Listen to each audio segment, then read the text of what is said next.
Today I'll be talking about travel, and specifically travel with my father, because that's how I got to where I am now. And for those of you who are wondering what randomness of butterflies means, it's a title I kind of came up with that I would say kind of exemplifies my life and how I got to where I am now and how I land on things that seem completely unrelated or chaotic even. And I noticed that watching butterflies, especially in swarms, move about, that they really didn't seem to make any sense. And like a butterfly would take off here and it would end up over there. Obviously had a plan. You wouldn't know it looking at the butterfly. So I thought, okay, that's kind of my life encapsulated in some ways. And it all started out with travel and travel and being curious about the world. So someday I'll write a book, and it will be called Randomness of Butterflies. And or if it's a movie, maybe, I don't know, Robert De Niro could play me, but that doesn't really work out very well. So just to quickly go over who my father is. He's a world-famous oceanographer. He'd hate if I said that. He doesn't like those kinds of titles. But he is, and in my mind, definitely, he's a hero and world-famous oceanographer. Ex-Navy, he retired as a captain, and he was the commander of the bathyscaphe Trieste in 1960 when they dove to Challenger Deep. Jacques Piccard was his co-pilot and the son of the inventor of the Trieste. So my father had this great event that was world-renowned at the time after they surfaced, because the Navy didn't want anything to do with a failure. But they came back and briefly very famous, and then the space program happened and no one wanted to go underwater. So he continued his Navy career for the next 15 years, retired in 1975, and became a private consultant in all things oceanography, marine resource management, shipping, drilling, all manner of things. And he was a dean and professor at University of Southern California. And that's kind of where I started to become conscious. So I was born in 1968. So I had the Trieste at the background in my life growing up. I always knew that was something he did. I also knew that was something I would never do. Who thinks that, imagine an astronaut's son thinking, yeah, I'm going to go to the moon. That's more probable because we have a resilient space program. But no one thinks, yeah, I'm going to go to the bottom of the ocean like my dad. And I didn't. That never crossed my mind. But I did think at some point I'm going to be an oceanographer. And I wanted to be a marine biologist because I love squishy things. And I love animals. And I got that love for animals and nature from my mother, who is still very much with us and very inspirational to me. So I thought, marine biologist. My dad was a physical oceanographer when he graduated from Texas A&M. But that's a lot of math. And he admittedly is terrible at math. I am even worse. So physical oceanography was not going to happen. Marine biology seemed to be the right path for me. And going to University of Southern California would have made absolute sense because, well, my dad was a professor there. I would have had a free ride. Probably could have skated in on some really bad grades. And then in my sophomore year of high school, he retired. So that wasn't going to happen. And so he said, well, go to UCLA. I said, well, if I can't get into USC, I'm not going to get into UCLA. So I went into the Mountain West and went to Santa Fe, New Mexico, where I went to St. John's College for a brief period of time. Kind of bumbled around. Ended up in advertising for 30 years. Nothing to do with marine biology. But I had a love for travel, and I had a love still for nature and squishy things, and cultures from around the world, and adventure. So, and I learned that from my father. And I started cruising in the 70s. The Royal Viking line is no longer with us, but it was the CEO back then was Mr. Hagen. So there's a little bit of DNA shared here. Royal Viking is where I learned that you don't have to have a cruise ship that's like the Love Boat with all the accoutrement of casinos and whatnot, big shows and stuff like that. You don't need that. You have culture enrichment, you have educational series, you have people wanting to come aboard and learn stuff. And Viking now is fitting that bill. There's no other company out there like that that's doing what they're doing. Royal Viking, back in the day, even as a kid, I thought, well, this is very unique. Because that was the time of love boats. So you saw that on TV and thought, what are these people doing? And my dad would take me on trips. So we did, you can tell, 70s, definitely, by that. And look how we've come a long way with fashion and interior design, because that's pretty hideous. But they were good times. And I learned a lot about what I wanted to do. I thought I'd love to one day do what he did, which was lecture on cruise ships. And he started in 1972 with Royal Viking, and he's been doing it ever since. And he's been on Viking before. He was going to be on this trip, but pandemics happen. And yeah, he wasn't ill, but travel was very complicated. So I learned to love it, and I really wanted to be part of that. But I wasn't just sure how. This is kind of a picture indicating why we may not have casinos on this ship. That's me on the lower right, and I seem to have taken all the chips. So if you want a casino on the ship, blame me. Don't blame anybody else. But they were good times learning what an alternative type of travel could be like. And then in later years, I decided I was a terrible student. And my folks knew this from an early age because, it takes a particular skill to get kicked out of Montessori and Waldorf by kindergarten. I mean, I don't know how you do that, but I did. And my mom decided if he's going to be miserable, why pay for it? Go to public school. So they understood that I had a different way of learning, and that's experiential learning, getting out there and doing stuff. That's why I'm not a terrible hiker. Anybody, how are you a hiker? No, because I stop every 5 feet to look at stuff. And they're, meanwhile, trying to go climb up a mountain, and I'm still looking at moss or a bird or dung or something. And as I'm awful at hiking. But so I learned early on that I kind of wanted to be a naturalist. I wanted to, like in the grand tradition of a naturalist, I didn't want to specify I wanted everything that I looked at in the natural world to be exciting to me, and it is. So, Darwin and those beautiful plates and the drawings and everything. Well, this is I found an old coloring book that I had, and I seem to have written I want out. This is probably my dissertation for getting kindergarten, matriculating into first grade. And so that's bird. And then I'm still not very good at drawing natural things. I found a horse on Nukuhiva that I thought was fascinating. Just standing there. But, horses aren't part of your natural surroundings. I wanted to draw the horse, and I'm no good at drawing horses. So I need a little work on the old school naturalist artistry. But, Aaron thinks it looks like a cow, but that's shading. So, but I have work to do. But I did become an amateur naturalist, and now I talk about the natural world in the Arctic and the Antarctic. And I got to do that because of travel. And the love for nature came from my mom, who is now at age of 89, a race car driver. I know, she's still out there bothering tracks.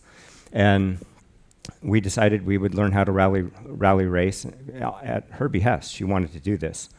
And so we did. And so I get a lot of inspiration, the fearlessness from her and the love for nature, because she is one of those people that was an amateur naturalist that she would collect bats and bring them inside if they were injured and let them rehab behind their curtains, and much to the chagrin of my father, but that's how she was.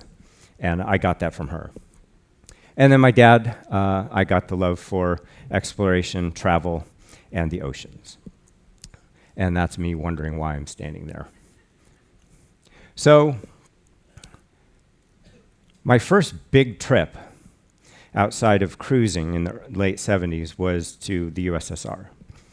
And as a teenager, going to the Soviet Union in the early 80s was quite something. And all of my teachers who I approached, they said, I need some time off to go on this magnificent trip in the middle of the school year. I shouldn't have been surprised that they said, please go. But they were very enthusiastic about me getting out of their hair. So I said, just write a paper on your experiences, because I grew up in a comfortable household, and all of my peers were wealthier than I was. They had no idea what communism was. They had no idea what it was like to live under conditions like this. So I was kind of going to be their eyes for that. Unfortunately, all of my photos from that time period were either taken on a 110 or a Brownie camera, and they've since become completely yellow, or I haven't been able to track all of them down. I have a couple, but I just wanted to pick out a couple of pictures that indicate what I saw. We got to stay at the Intourist Hotel in Moscow, and that's where they put us up. My father was invited by the Soviet Academy of Sciences in a cultural scientific exchange program. So it was kind of backdoor diplomacy to kind of get that Cold War temperature down a bit and share cultural and scientific information that wasn't strategic or military. And they treated us very well. Our hosts were all KGB. They were all, we knew we were being monitored at all times. Our hotel was bugged. This is just something you all knew. And of course, when they put you in a hotel, the hotel is wired for sound. So we would go in, and after the second time we went to the circus, the third time, I didn't want to go to the circus anymore. I mean, the dancing bears are great, but that was it. And so my dad said, just say you don't want to go to the circus. So Dad, I don't want to go to the circus again. I'd rather go to the Bolshoi. Good news. We're not going to the circus tonight. We're going to Bolshoi, or whatever. So we would take a train somewhere. So it was very obvious. No one was hiding anything. It was just the way it was. The Intourist Hotel was the best they had at the time for foreign travelers. Citizens could not go there just to visit. That front area under where the cars would park was all torn up. The whole time I was there, it was just this big cement pit. And ostensibly, that's where you pulled in cars, but they couldn't do that. And but the hotel was fine.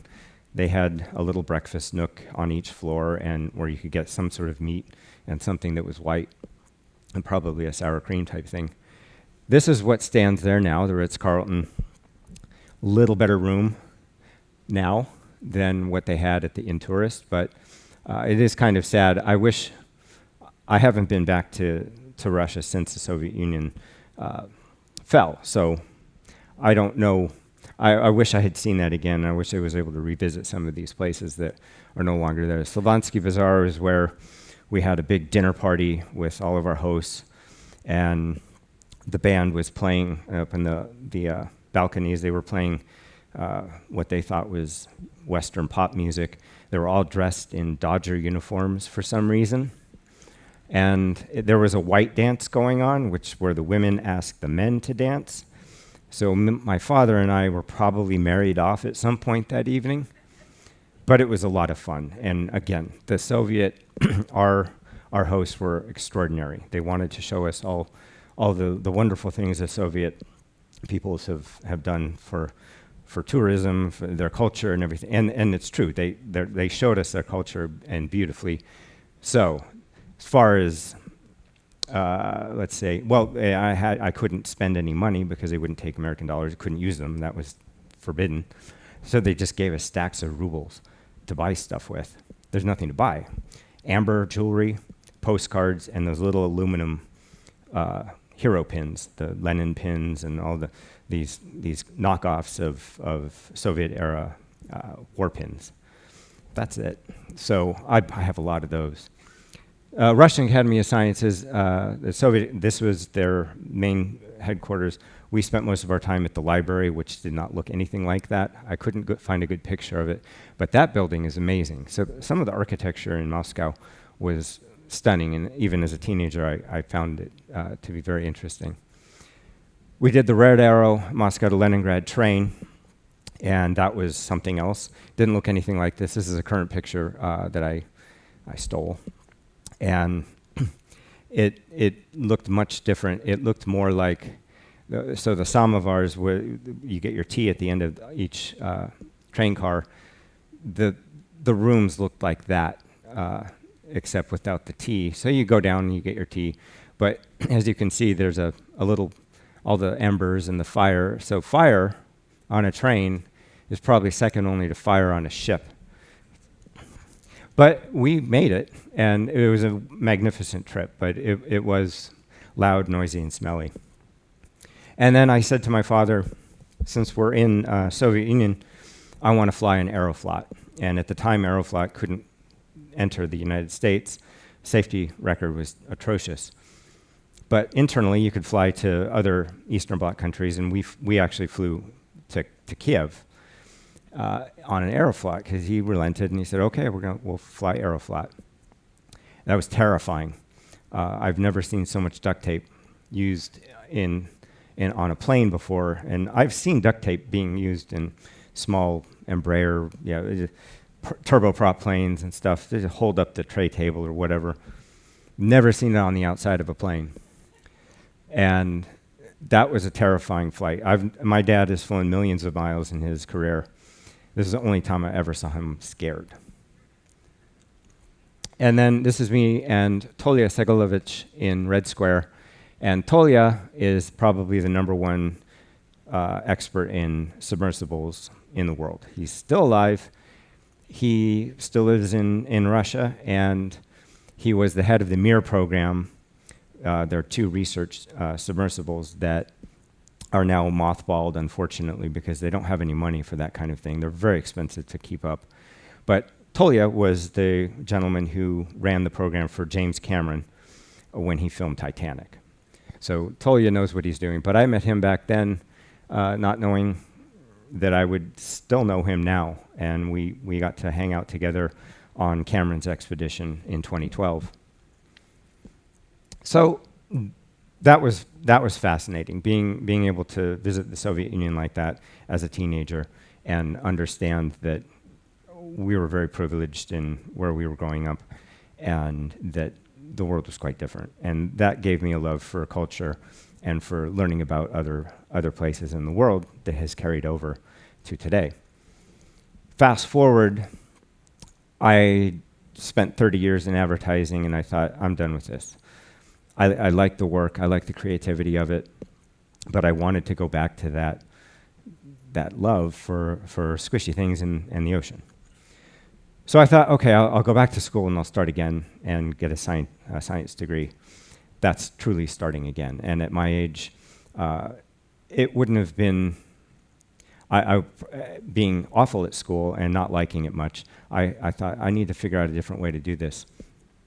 So I accompanied my father on an expedition to Antarctica, and I learned at that point that that's what I wanted to do. I wanted to figure out how to get on the Zodiacs, take people out and show them the world that not a lot of people get to see. So I went and I did it, and I learned how to talk about the natural world in both the poles and specifically how to operate down there and up there. So it was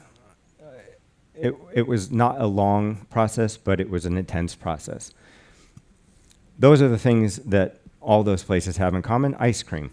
My dad and I have a love for ice cream, and anywhere we go, we will find ice cream. And I think that has to do with being Arctic explorers and people who like to visit these places, is loving that ice cream. This is my dad. We're probably somewhere in Iceland, I think, at this point. And we've traveled to both polar regions together. This was at Shackleton's grave, where we're toasting the man in Grytviken.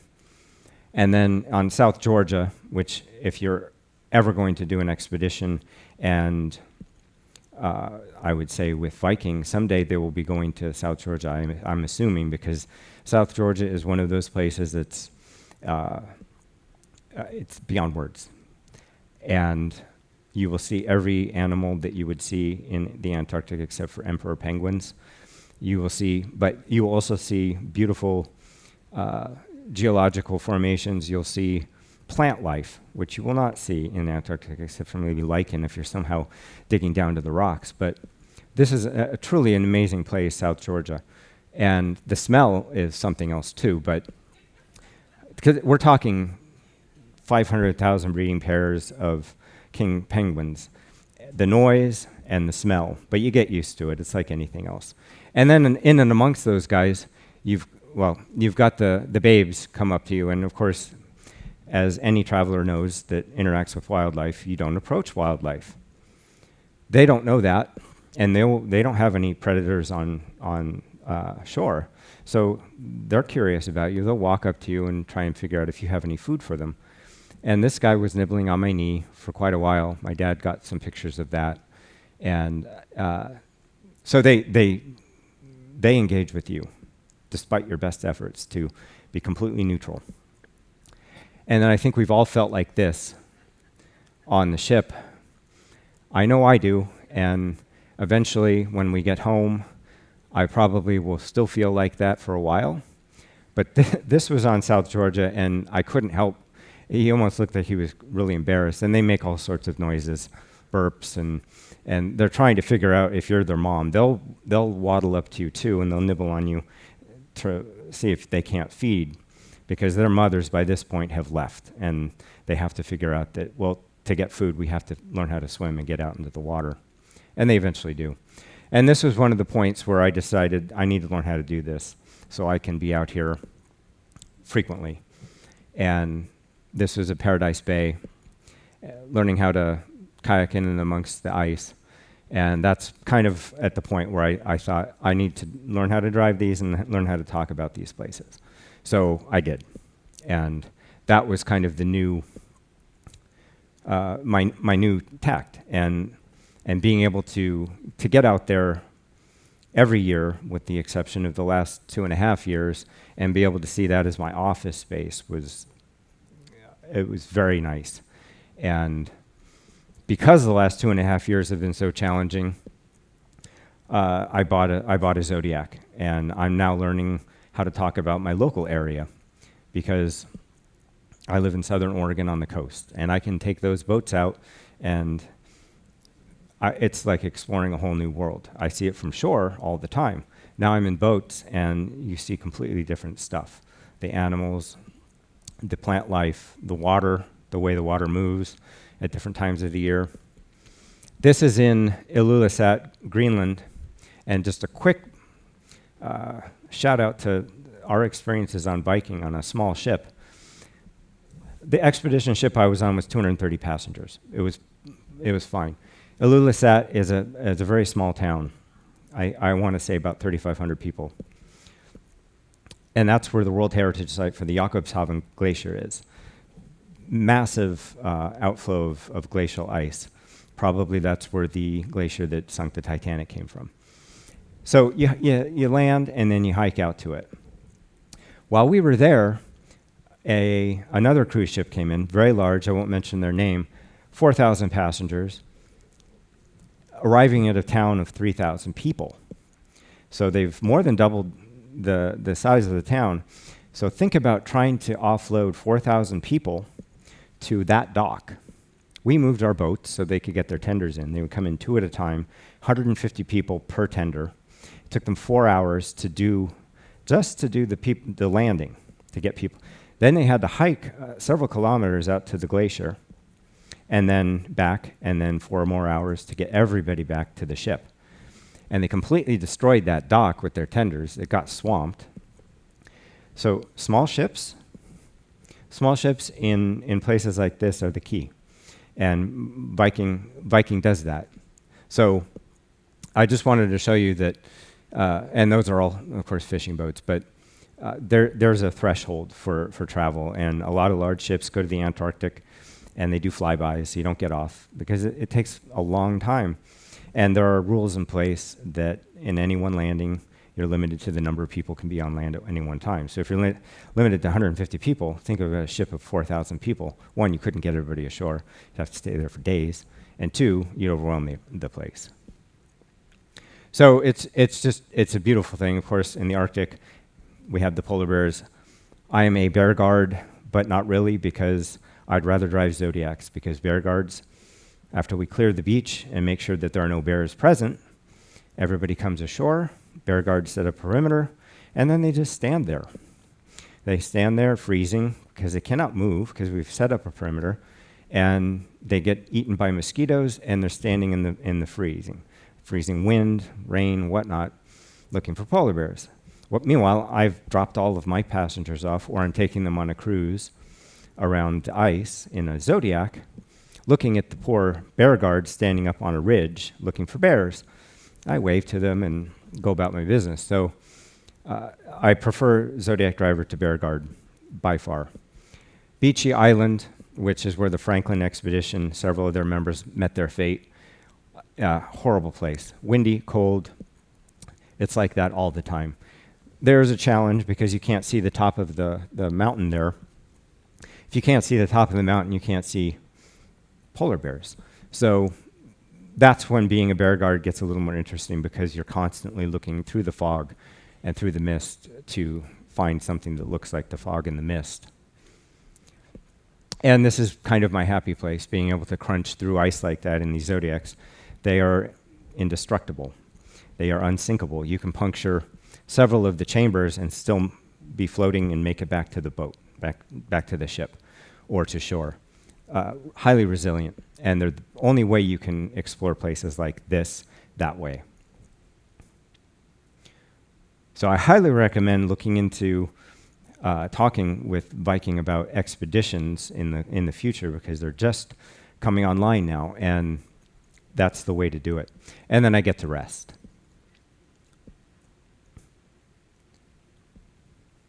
So I got to follow him on his travels. I got to learn about the world through his eyes.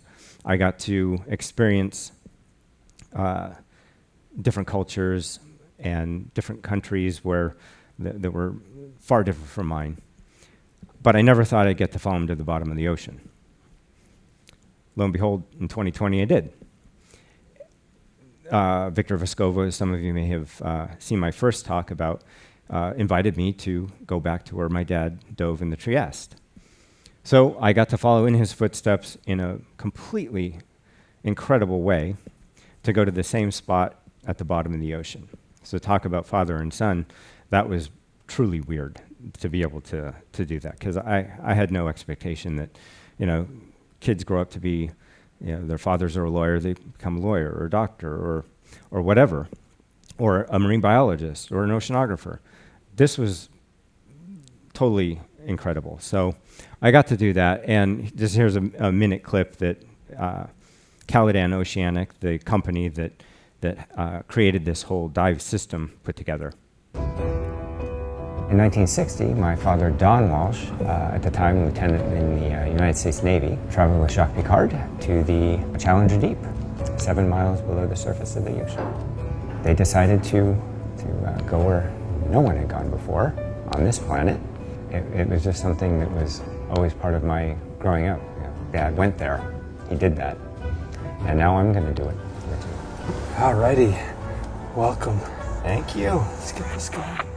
Yeah, LF, you're clear to dive, clear to dive. Kelly, do your dad proud. Roger, clear to dive. There it is, the bottom of the Challenger Deep, Western Pool. No one's been here We're at the 60 bottom. years. Touchdown. Touchdown. We're at the bottom of the Western Pool. Thank you, sir. Congratulations, John. Thank you, Victor. No worries, Kelly. Congratulations. Woo! Here we are. 10,893. Surface, LF, depth, 10893 at bottom. Repeat, at bottom. That moment of landing, essentially where he was 60 years ago, was something else. Great to have Kelly Walsh, the son of Don Walsh, sitting right next to me for the whole dive and hearing him experience it all. It was a great dive.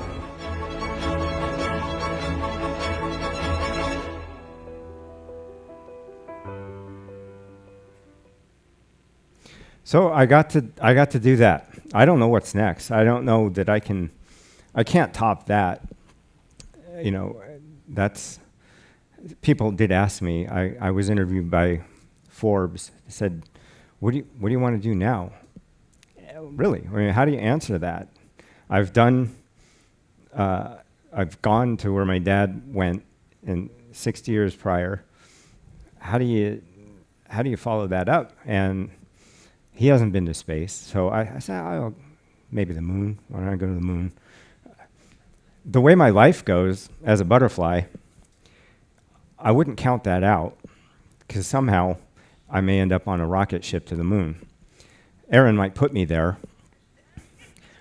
my wife, or Mars. But Mars, I think, would be a one-way trip, because I'm not sure that that's a long time in a seat. But so here are just some quick photos of the dive. We had the day after my dive to Challenger Deep, we had the Ring of Fire eclipse. So we're all standing out on the top deck enjoying the day, and off of Guam, and the Ring of Fire eclipse happens. How does that happen to me? It was just this confluence of events. And here's the map that I showed in my first presentation about the western pool. And you can see the pixelization is, we hadn't yet mapped it with the Kongsberg sonar, the high-res sonar that really gave you really detailed survey of the bathymetry. But this was kind of the plan. And there's limiting factor that we were sitting in that day. And then I'm going down, thumbs up sign, and this is on my return at night, 12 hours later. Prior to that, these are just some quick snapshots. He's explaining to me the sub and the systems and all of that. These are my two loves on the ship. The third one is sitting out in the middle of the audience there. Hi, Erin.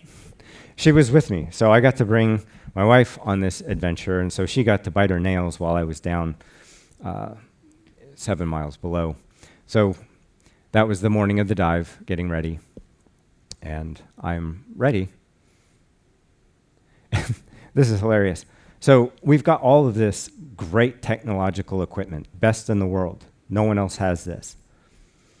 We're headed down there, and Victor pulls out a paper map, like he's looking for directions and signs, kind of peering out.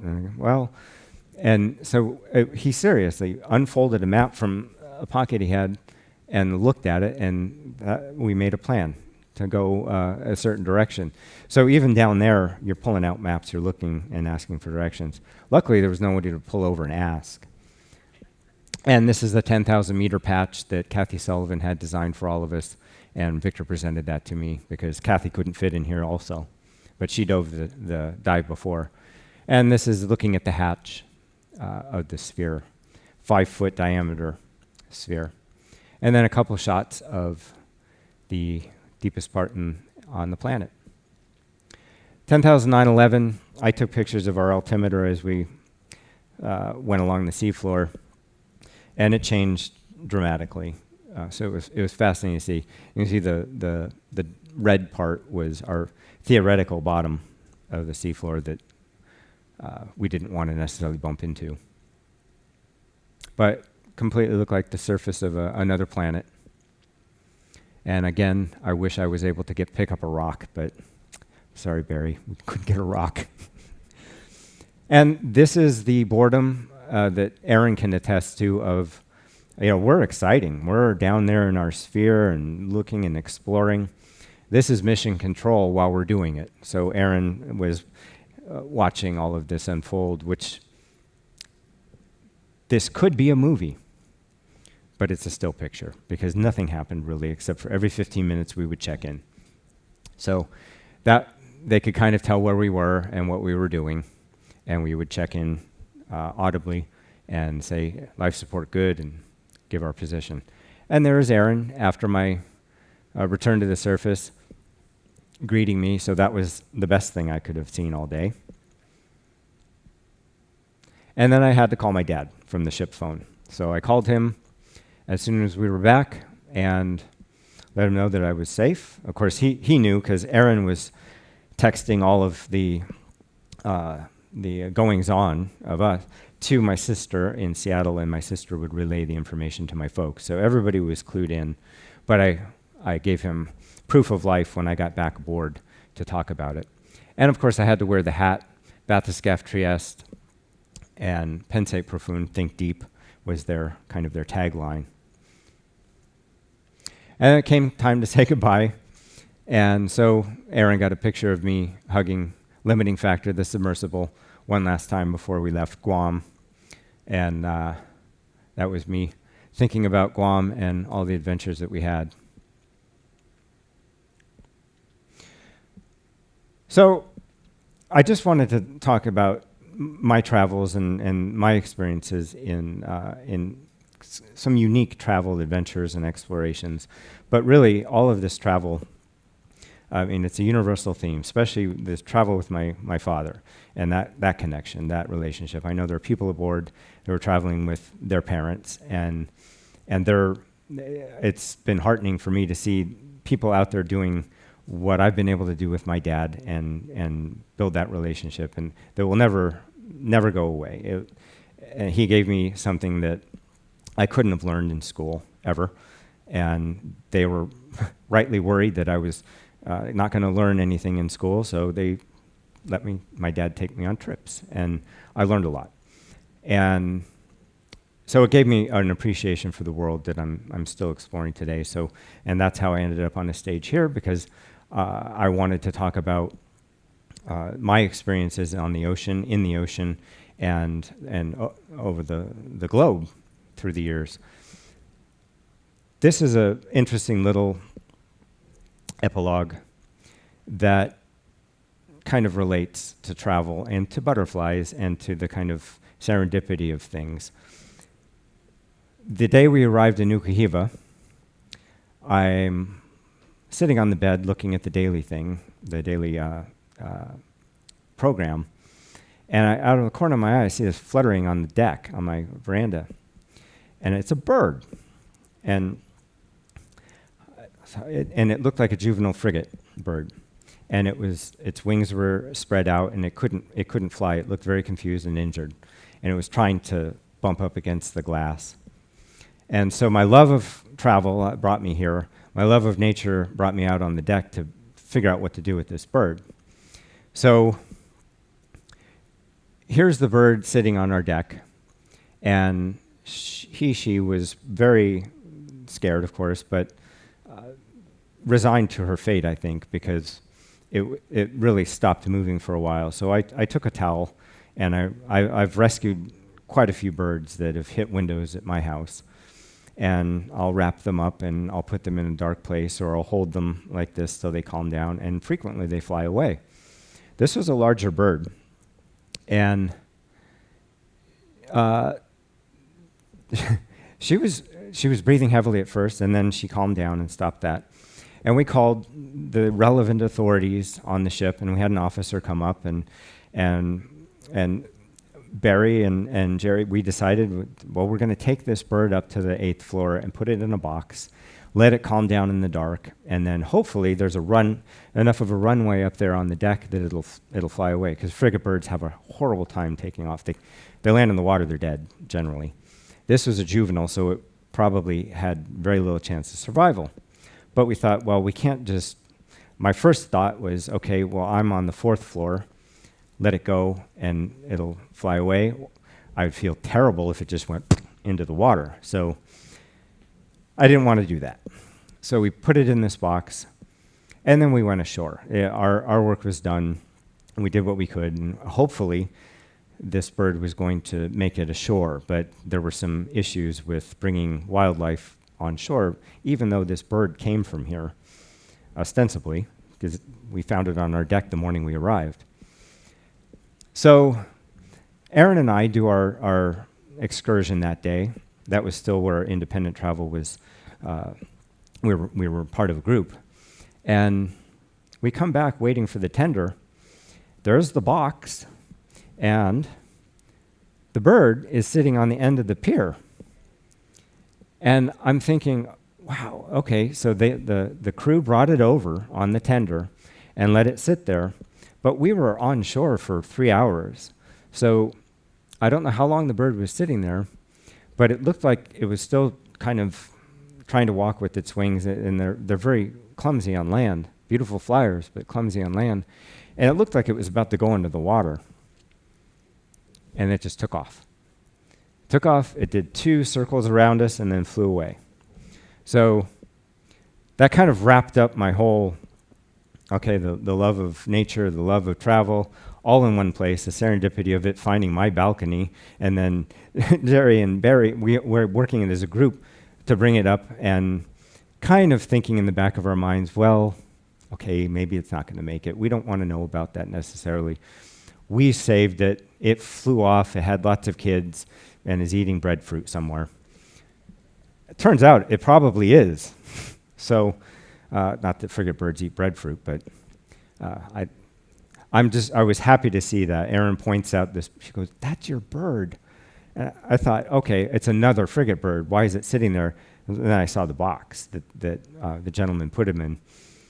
And there you have it. So that kind of wraps up my my talk for today, just to a full circle of butterflies to birds, and nature has affected me greatly throughout my life, and I'm going to continue to do it. I'm going to continue to travel. And I implore you to look into expedition travel if you've not yet done it.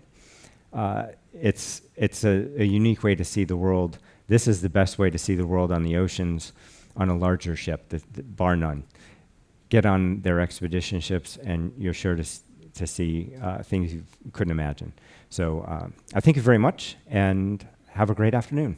Oh, and tomorrow at 2 o'clock, I'll be talking about expedition travel generally, just about what to expect and some of the things that you can expect to see and feel and experience when you're on these smaller ships that are built for that kind of small ship travel, really small ship travel that Viking is now undertaking. So 2 o'clock, Torshavn Lounge tomorrow. And we can talk about anything you guys want to talk about, but those are a couple of the topics I'll be bringing with me. And we can talk about the dive, my dad, anything you guys want to talk about, I'll be there for you. So thank you very much.